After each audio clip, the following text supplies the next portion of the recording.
What's good, everybody? It's your boy, the Urban Juggernaut, Sean Black, and I am here. Another episode of the BACKHOUSE podcast. We're back. We took a little hiatus. We're back in the mix, you know what I'm saying?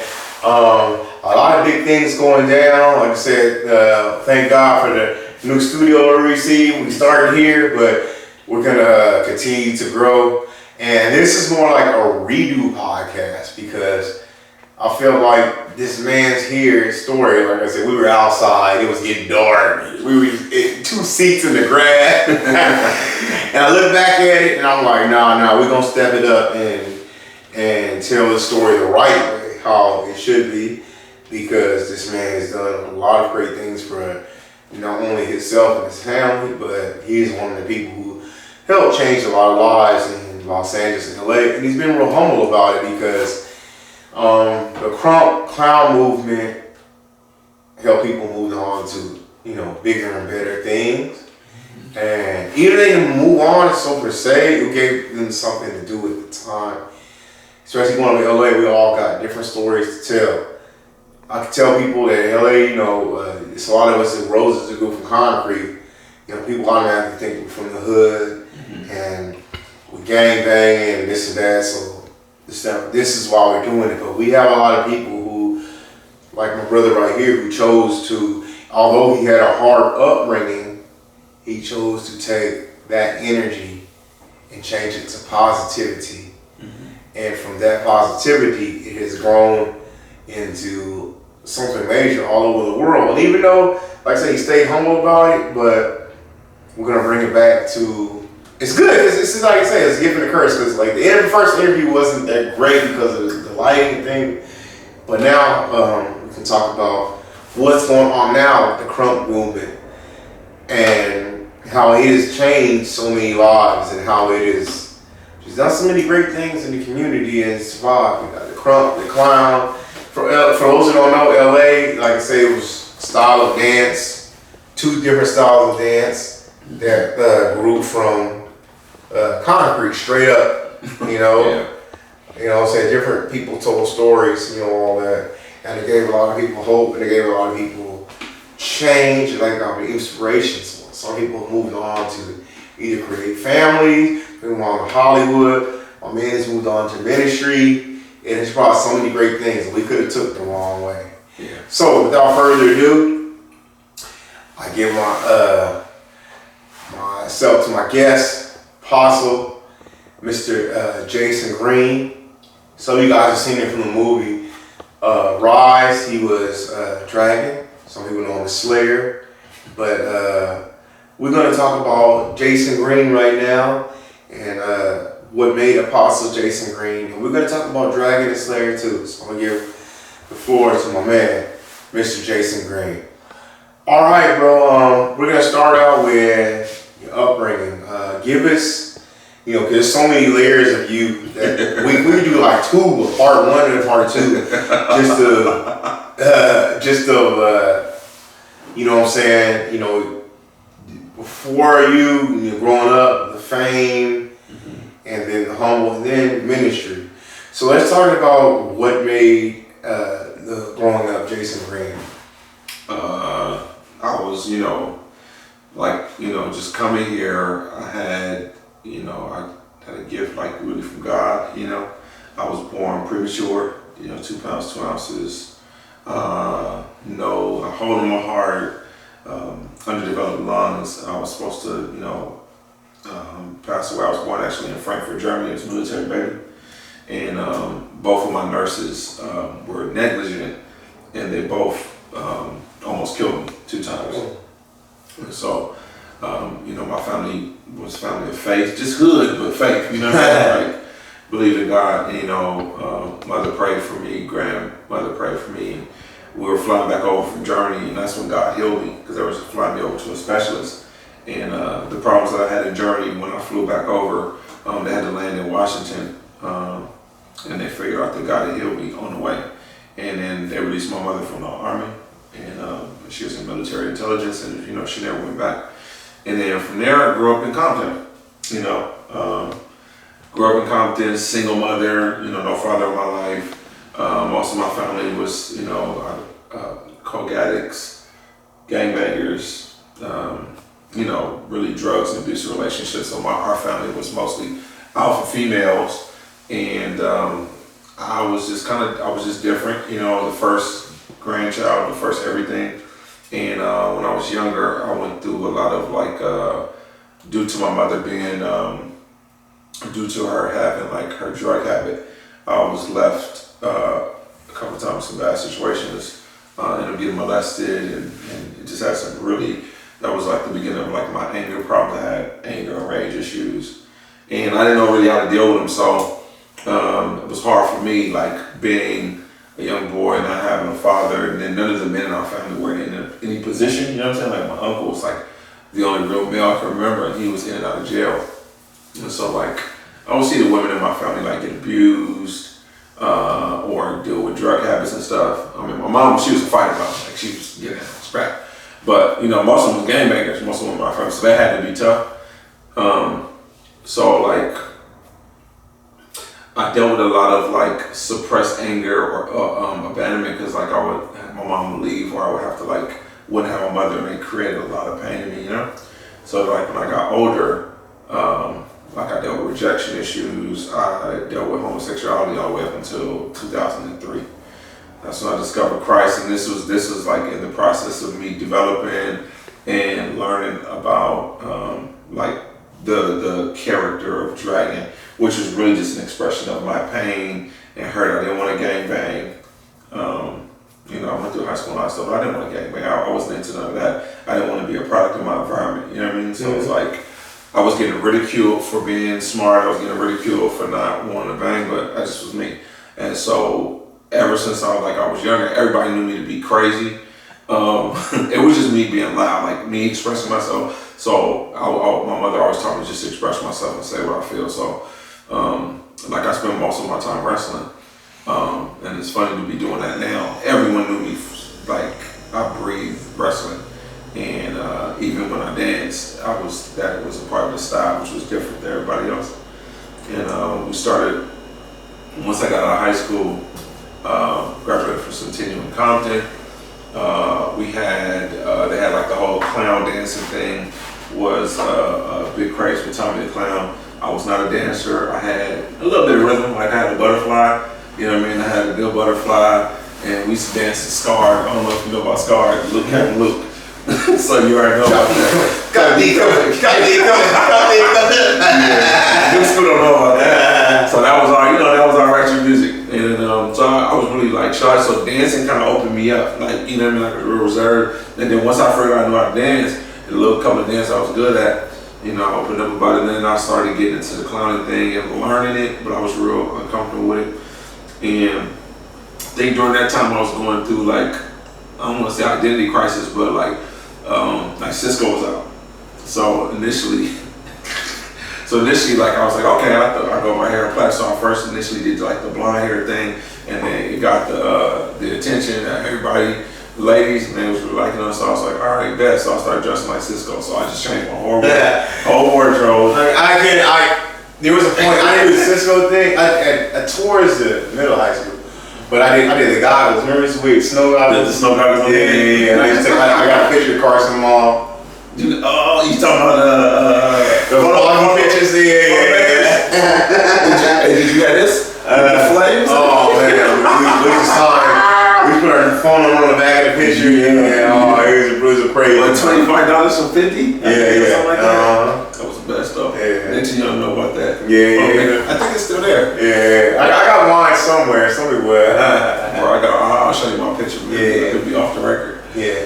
And for those, who don't listen, we're not here to bash homosexuality, but we are here to tell our stories. Yeah. Because we want people to listen, because one time, like I said, we're on this podcast, like I said, me and outside of this, me and Jay, me personally, I believe in Jesus Christ. He believed in Jesus Christ. We all have different walks, but we're all, not like I said, we're all from the hood. We're all here to speak our truths. So you're going to see people at this table. Nation of Islam, Islamic, Buddhist, gay, transgender. We're gonna have our first transgender wrestler this Saturday, June 12th. You know what I'm saying? And it's my podcast. I'm here for whoever sits in here speaks to the truth. It's not for me to judge. You know what I'm saying?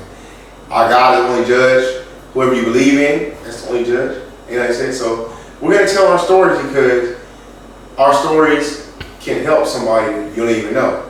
You know what I'm saying? Through depression, this, that, and the other. So when you hear, like I said, my man said he was, dealt in homosexuality and he chose not to do that anymore. It's not saying that he's talking crap about all of you, but he is saying personally with his beliefs that, it's something that he didn't want to be involved in. It's nothing against. And shout out to Pride Month. We understand all that good stuff with it. But like I said, whoever's in the spotlight is going to speak their truth. So, because we know how you SoCal wrestler people would. He said he's not going to be a homosexual. No, that's his story he wants to tell, and that's how we're going to end it. No judgment here, no discernment here. God is the only judge. But for as far as Amped Up Wrestling's podcast, you can be comfortable. You can speak your truth. And this brother right here, he's helped me through a lot of things, and he's helped a lot of people a lot of things. So take what you want from it. You know what I'm saying? But at the end of the day, all we're speaking is positivity. So let's keep moving on. It's another thing. So you went through all that, and what eventually made you want to get into wrestling? Ultimate Warrior.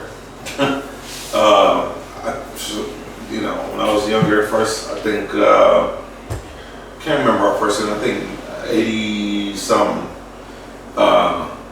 His energy was just crazy.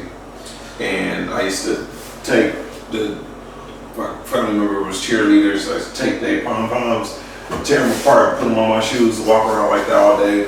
You know what I mean? I used to tie shoelaces around and put the electric tape because it made my muscles bigger, you know what I'm saying? And like anytime I got a hold of face paint, every Halloween, I was Ultimate Warrior, Las Vegas, Circus, you know what I mean? And I just, that type of energy, and then, Hulk Hogan, seeing him fight Hulk Hogan was like a hero until I seen Ultimate Warrior, and it was like, seeing that really made me want to be a wrestler. It was larger than life. And just like anytime I got a chance, I would wrestle. And then when I got to high school, I used to lock people in the batting cage with me, and we used to just wrestle. I used to start almost riots at school with the band, and we in the band, people from the band, we used to just wrestle like all the events. Like everybody knew me, they knew me for wrestling, you know what I mean? So then it was something like I wanted to actually do it when I got out of high school. I was gonna go to Warrior University in Scottsdale, Arizona. But then I passed the test to go into the Air Force, and I passed the test, skyrocketed the test to get into the Air Force, and also the Marines. So I was like, okay, I want some stability. You know what I mean? Family like, you can't be a wrestler. And I was like, well, okay. I was gonna bury it. And then I think like a couple of months before I was gonna go enlist, I went to a party. Funny how God takes you on a journey. I went to a party, and I was like, my cousins who used to motivate me to dance, and I don't know if you know Lil Daisy. You know Lil Daisy? Hoops? Yeah. Yeah, I don't know her, but I just go to dance. She was a clown, and she came up and bowed me, so I'm like bowing her and dancing. I already know what I was doing. I was getting up, but it was like the energy that I felt from her. I was like, this is pretty cool. So I just kind of started clown dancing. And then I just went and got a little part-time job. So that's when I really got into clown dancing. And my family was like, you need to do something with your life. Like, you know what I mean? And I was kind of like, this is what I want to do. And they was like kind of laughing, but it didn't make no sense. But I was getting like notoriety, you know what I mean? Like hood fame. So next thing you know, after all those years of investing in that, I battled that battle zone, I lost the battle zone. I took a real hard defeat at the Great Western Forum. It was in front of everybody. And then, some of the homies used to laugh, and it really was like created anger in me. That's when the whole dragon character came. So it was like I was shy, so I had to use that anger, and from an embarrassment, I was like, I was actually gonna give up on dance. I was like, I ain't really gonna be no dancer. But then I was like, you know what I mean? I'm not wanting to be defeated. So I was like, I kind of took like that intensity that I had gotten from believing in the ultimate warrior, all that, always believe. I took that rejection and I just started to get creative. I was an artist, so I just started to express myself in the most intense way. In the most intense way, it came out in Krump. Yeah. And then, the rest is history. So, like I said, I was around when Krump and Clown started bullying, and then Rise came out and it pushed it to the top. Actually, yeah. I was about 19.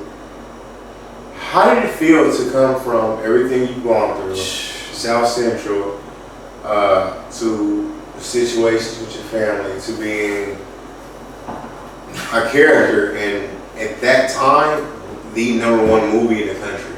Yeah. That was like, I think still to this day, I still haven't absorbed all of it because I had this conversation with Prissy and she's like, do you understand that you was a part of history? Yeah. You know what I mean? And I kind of like, never done. It didn't never hit me like that, but like for me, it was like, I finally was able to do something to make my family proud. You know what I mean? I was finally able to do something that made my mother proud. I finally was able to do something to like show who I really was. You know what I'm saying? It was like, it really changed my perspective on life because I didn't go in with one of those like this, like pat on the back. I was really humbled to be a part of it. You know what I mean? Yeah. You know what I mean? And so like one of the real like things that changed my perspective is like people that I used to look up to, I was able to be in their presence. But I never like idolized people, but it was just like a great opportunity, you know what I mean? And by the time that like Rise came out, I had already went through the process of like, receiving salvation. The Holy Spirit had dealt with me, and so I wasn't arrogant either. You know what I'm saying? Like I didn't treat anybody like. So I was like, there's people that was where from where I came from. I didn't want to lead them. So I just started helping people. I didn't use my platform to push me. Mm-hmm. I used my platform to push my people. You know what I mean? Like anybody. So it's like, if I knew that people looked up to me and I knew people were inspired by me.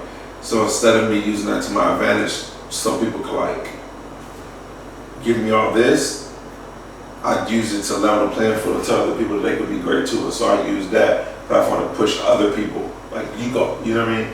And I took almost like a backseat. As you can see, like a lot of other people, like that were part of the movie, and Krump, they all went on to like, you know what I mean? Mm-hmm. And I chose ministry. I chose to, you know what I mean? When was your first official? Because it was funny because just to, not to tread off, I'm part of Hip Hop Church LA, and Hip Hop Church LA is a gospel outreach ministry. Shout out to Hip Hop Church LA. Yes, sir. And from there, I met various brothers throughout the community who were doing gospel hip hop, spoken word, just had a gospel praise dance, all that. And through James and rest in heaven, Oscar Choir Boy Duncan, I met him, and we had met years before we met again. We were talking about wrestling and things like that. And then I go visit my wrestling school for a party that I trained at, and he was there. At first I didn't recognize him, but I was used to you here. And, I saw the last time I saw you was to pump you. I mean, you see, we grew. One second. And I saw him, and then it took me a second to where there was like, James told me, he said, hey, Pops is saying, and I was like, I just talked to him. And so we reunited again. Once we figure out where we knew each other from, through the Krump scene, through, all that. So what was your initial take? You say, what initially said, I want to go into pro wrestling? How did that outlet? I didn't know that there were schools out here. One of my little homies in Krump, his name is Spencer Abram, Just Exciting. I've seen that name, yeah. Yeah, or Little Dragon. So he was my little homie, and he knows me, so he knew that I dreamed of being a wrestler. So he hits me up one day, and he's like, I'm wrestling. And I was like, you doing you? He's like, yeah, I've been wrestling for a little bit, because I had talked to him about like a year and a half, 2 years. And I was like, oh, she was showing me his pictures and stuff like that, matches. I was like, and I just like immediately, bro, I was so jealous. I was like, I ain't never been jealous of nobody. I'm sitting there like, oh my God, this is wrestling. Yeah. I was like, I wouldn't do anything with wrestling. He's like, it's a school out there. I was like, what school's out there? He said, you got one of the best schools in Southern California, or on the West Coast. I was like, where? He's like, Santino's. And he was like, you should go try out. I was like, bro, I'm too old to be wrestling. I was like, I'm like, that's my age. She was like, just go try it out. And I was like, man. So I thought about it long and hard. And I was like, this is. So I went one day and I went to just go see the school. I walked in. You know what I mean? It's my first time seeing wrestling in person. And I'm just in awe, like looking at everything. And I'm watching it. I just watched the class and I went back and I just prayed about it. And then I had a dream. And then God started dealing with my dream about this journey He was going to take me to pro wrestling. I came out of it, I told my wife about it, and I was like, I think I'm having a midlife crisis. It don't sound right. Like, I'm a preacher, I'm not supposed to be doing this. You know what I'm saying? It sounded like I thought my own selfishness was like, you know? I was like, I'm supposed to preach. He kept dealing with me again, and then it was crazy because this was like, I think, right when Goldberg returned to wrestling. So in my dream, like, Goldberg was walking down, it was crazy. Goldberg was walking down the airport with Stone Cold Steve Austin, and I was walking behind him and I was going, Goldberg. And he turned around, he seen me, and then he was walking with Stone Cold, and he kind of looked and gave me his nod, and I was going this way towards them, and I ended up turning towards the right. So I came out of the dream, I was praying, I was like, God, what does it mean? And he was like, I'm gonna send you into pro wrestling. And I was like, what? That doesn't make no sense. I was like, nah. And he's like, I'm gonna open up the door, I need you to go in. It's for me. You know, it's for my glory. I was like, all right. So I shook it off and I talked to my wife about it again. She was like, if this is what God's telling you to do, then you do it and I support you. And I was like, okay. So I went and tried out. And then when I tried out, you know what I mean, it was like, and then I didn't have the money, you know what I mean? I didn't really have the money to take care of it. So Joe and Sylvia worked with me to get through it. Then about halfway in, I did a up and over, came back and hyperextended my knee. And then I was out for a year. And it was very depressing because I really wanted to do it, you know what I mean? And so in that time I was sitting there, I really just started thinking and working on my character and really like, because at first I was just kind of uncomfortable doing it, you know what I mean? But that time, that setback really helped me like find myself. I ended up working with Supreme, and then I got some more stuff on my belt. And then, you know, I talked to you, and then you were one of the first people actually out here to give me a shot with Amped Up. You know, and that really just, you know what I mean? Well, here. You know. So I was gonna be home. Yeah. And it's beautiful seeing the growth because, like I said, I don't credit myself for this and that, but I'm seeing you work with D6. I'm seeing you work with various companies. Like I said, it's funny. I showed you how to get in the gate, and now you off to the races. How does that feel? It don't even for real, bro. I'm telling you, like my kids love wrestling. My daughters love it. My wife, like my family, support it, and like I love it, dude. It's like it gives me so much joy to do what I dreamed of for, like to be able to do what I dreamed of for God in front of my family and my family. You know what I mean? Like it's I don't even really have words to describe it. It just feels. It makes my life feel complete, and this is just like the beginning. You know what I mean? Mm-hmm. My wife was like, "Do you ever want to go to like WWE and stuff like that? Would you?" And I was like, "Well, I don't know if I want to be away from y'all." You know what I mean? That's my big thing. Like, because people like they have dreams. You know what I mean? Like my dream is I would not sacrifice my family for fame, and I know God knows that. So whatever God does for me, I believe that He's gonna make a way. You know what I mean? But. I don't know. You know, you meet a lot of wrestlers and they're famous and their kids are messed up. And it's like, it's not worth it to me because I've already experienced fame. You know what I mean? But if that's where I'm destined to go, then I'm gonna go there with my head up and do what I'm supposed to do. Yeah. You know what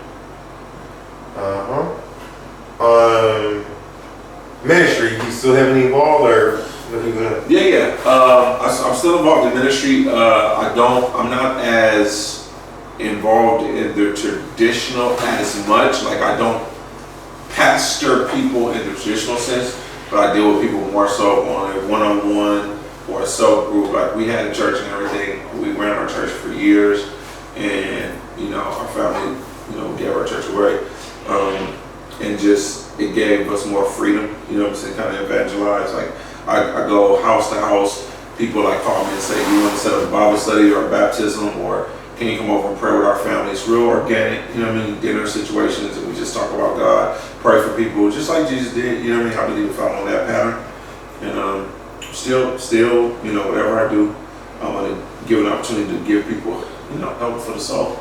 Yes, sir. Yes, sir. And then, like I said, we touched all bases. It's a beautiful thing you got going on. You're still touching people's lives, and now you're touching the rest of them real lives. And like I said, in the beginning, I helped you out, and you just off to the races. Now, I look up, you didn't even tell me, you on somebody's flyer, somebody's show. That's a beautiful thing. That's what it's all about. So just tell us what you got going on in the future, and shoot them all your social media, and where they can find you at. Yeah, so every Monday night at 8 o'clock, I do a live streaming on Instagram, Facebook, and on Clubhouse. It's called Monday Night Raw, like Monday Night Raw. And we just kind of have a discussion about whatever, the Holy Spirit gives me as far as scriptures. I want to just give people hope, share with them just the news of the gospel. I can jump on that. Yeah, so it's like people, you can get your questions answered, you can have prayer. So like people have like questions regarding the Bible, they can send them to me during the week. And then like based off of like what I get and through prayer, we put that, and that's what we talk about. Like what do people have concern about? And then I have home improvement Bible studies, which people can just say, I just did one Sunday, so we had like about 3 people get baptized. We had another one last Sunday. We drove out to Lancaster, baptizing a girl and her daughter at a hotel. And so it's like if somebody wants an encounter or a session at their house, we just come, have a meal or whatnot, or just sit down and have a discussion. We pray for people and just make sure that they receive, the healing or whatever it is that they need, deliverance, because it's real. So we just make ourselves available, and that's by request. And then in wrestling we have like just some. I'm working with D6. I'm working, at home, amped up. I'm working with Comptomania. I'm working with OCCW, Lucha Puresu, Inoki Dojo. Like doors have opened, and but a lot of that, like I got my start, with Asentino Brothers, and I thank you again. Like you don't always have a place in my heart, because you were one of the first places. Outside of like Oregon, I worked with like BCW. That was the first place I wrestled. But you were the first person in California to say, this dude has a gift. And open up the door, and that really did something for me. That's something I always remember. Yes, sir. Tell me social media. You can find me on social media, Facebook at Jason Green, JASONGR33N. On Facebook, you can find me on Instagram, J.Baptiste, JBAPTISTE 7151. Yes, sir. Oh, that's cool. And he said some nice things about me. I got some haters, you feel me? But Jay's got to record it, man. Y'all don't want to hate on me. Check out some testimonies like this. All I want to do is help people out. You know what I'm saying? I'm not perfect. But, SoCal Wrestling saying, oh, God. But, we're not shooting for SoCal. We're shooting for the world. So, I was going to say, it was good because I didn't feel any politics, you know what I'm saying? That was a bad taste for me. I just was like, even though I dreamed of it, I didn't want to deal with it. And there was no politics. It was just like, all we all in this, it was good. So it's a beautiful thing. Amped up wrestling, Comptomania. That's what it's all about. You know what I'm saying? Yes, sir. All right, so it looks like we redid, like I said, we redid this episode because I feel like his story deserve better justice. There's so in much more studios. layers. Look at it. Lights and sparklies and It's kind of beautiful scenery. Yeah. And we would love to have Jason back because I feel like his story has so much more. Hopefully get the Krumpers back here one day, man. You know, I'll do anything it takes, you know, just to have them back here and tell their stories because you told your amazing story and you told it for real because that's what people need to hear. You know, some people out here who need inspiration, need hope. People tell me all the time, it's just like, even with this weight loss, they're like, how? And I just tell them, you just gotta do it. It's you know, it's gonna take work, but you gotta do it. That's the same thing to you. Like I said, with your life, you know what I'm saying? It took work, but you did it. And you know, once you found out a demon tormented you, whatever, you got to get rid of it. You got to work and get rid of it. Yeah. You can't just say like, shoot. You gotta go Eliminate hard. some stuff, yeah. Yeah, you gotta make some stuff happen and all that. So I appreciate you. Hope you have me back. Okay, sir. I am the Urban Juggernaut. This has been another episode of the Backhouse Podcast. Shout out to my cameraman Jason. I'm sure you've seen through the show. Support the show because, like I say, it's not going to my pockets. To you guys donations, this got us this little studio, things like that, and I can always get more things. And not just for me, just like I say, just to share with my brothers and sisters and all that. That's what matters.